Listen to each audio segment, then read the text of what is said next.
We are here at the Mariners Spring Training Complex in Peoria, Arizona. We'll be catching up with Tom Murphy here shortly, but sitting next to us right now, Mr. Ty France is with us. How are you, man? Good, guys. How you doing? Good. You know, I got to say, it's very nice of Adam Ray to let his best buddy come over here and talk to us. He's like the mayor in this building all of a sudden. I'm surprised he doesn't have a locker in there. No, I mean, we need to get him one for – he's only been around the last couple days, but, you know, he's on his phone acting like the GM. So, no, it's been great. He keeps it light around here, which is cool. How much do you like talking about things other than baseball? I'm sure you probably appreciate just having a conversation about anything outside of baseball. Yeah, absolutely. Especially, you know, this is all we do. All we do is play baseball, and so it's nice to have those other conversations to make you feel a little bit more human. So was it more like, what do you like to do off the field, those kinds of things? I mean, yeah. I mean, that was actually the first time we got to meet in person. We'd talked a few times, but, yeah, it's just getting to know one another, hobbies, interests, stuff like that. What is it about him that he just he just makes friends with everybody? I think that's what comedians do. I think they have very good personalities, and they're very good talkers. So, you know, he's just naturally funny. Yeah. Now, you caught his first pitch when he threw out the first pitch. Mm-hmm. Do you do that very often?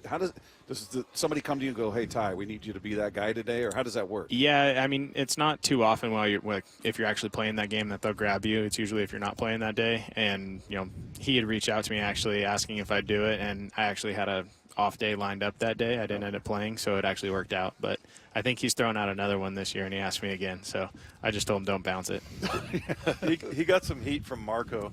I think Marco chirped at him from the dugout because he was he called him a human rain delay. Yeah. He I remember he spent a couple seconds hyping the crowd up, showing off his Rick Riz jersey.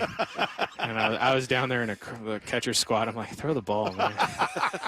Come on already. I'm not used to sitting like this. I went down on a knee. Now, in the offseason, when you're just walking around with the family or whatever, do people start to recognize you more? Is that happening more often? It's happening a little bit more in Seattle. You know, it's kind of one of those weird, cool feelings because, you know, in 2021, I lived just behind the football stadium, and I would walk home from every game, and not one person recognized me. Awesome. Yeah, and then now I'm going to restaurants, and people are starting to, like, turn their heads a little bit and watch me eat and stuff like that. But, you know, it's cool. It's the Seattle fan base is one of the best if not the best in the game.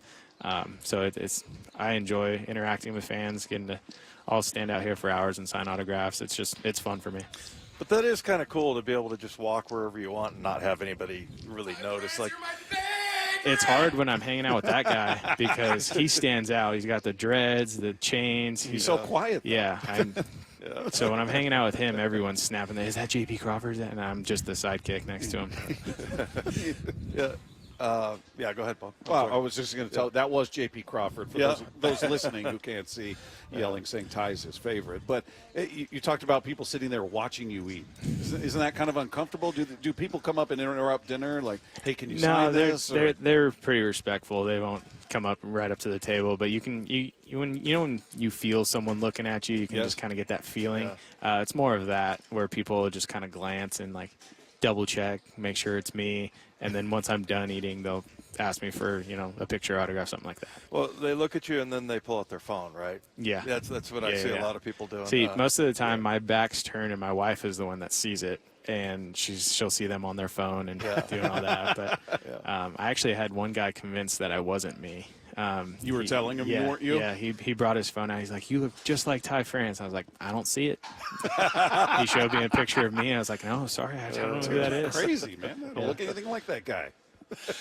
So you talk about talking with Ichiro about hitting, and, you know, you had the whole Tony Gwynn experience and everything. What are those conversations like? Like, what do you guys specifically talk about when you're talking hitting?